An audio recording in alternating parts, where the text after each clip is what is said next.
Well, Tommy, we knew going into this game only 2 left in the National League, and you wanted the best from your players, as you have done over the last few weeks. That was terrific today. Outstanding. I thought we were a better side. They're a big, strong, powerful outfit, Woking, and they're very physical at both ends of the pitch.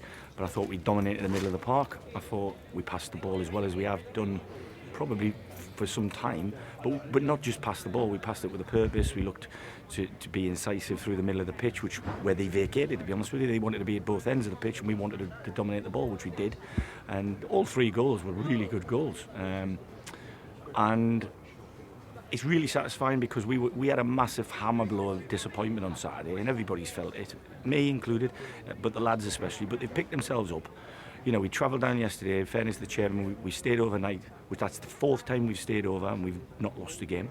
So I'm telling you now, the professional way in which we've tried to approach the task we had ahead of us has been spot on. I've been absolutely delighted. I was so pleased in the way we defended in the second half, because it's okay to play great football and lose 2-1, but nobody remembers that. When you've played really good football today and won 3-0, the people from Kings Lynn have come down, and I really, really tip my hat to them.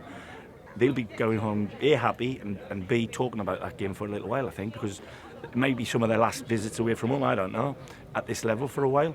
And they'll go, do you know what, though, didn't we finish well?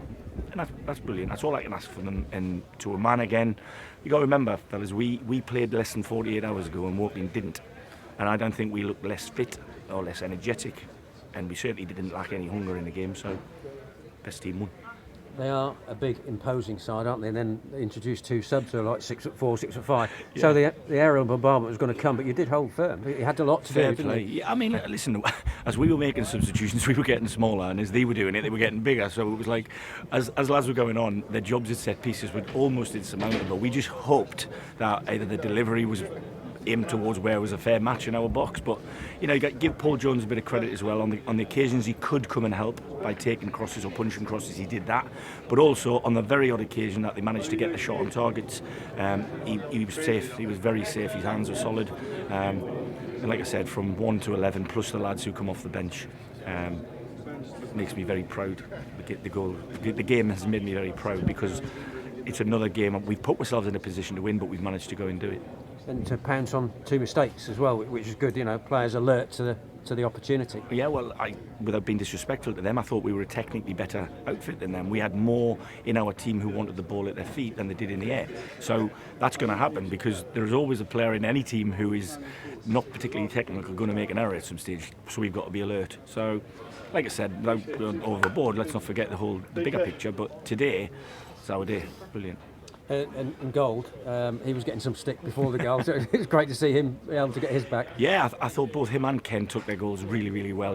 Pressure situations, one-on-one with a goalie, and they managed to move it and slot it. So he got stick because for such a big lad, he's got decent feet, but he's trod on the ball when he's trying to do a step over. When he's running in one-on-one against the lad he feels he can beat, so I'll back him.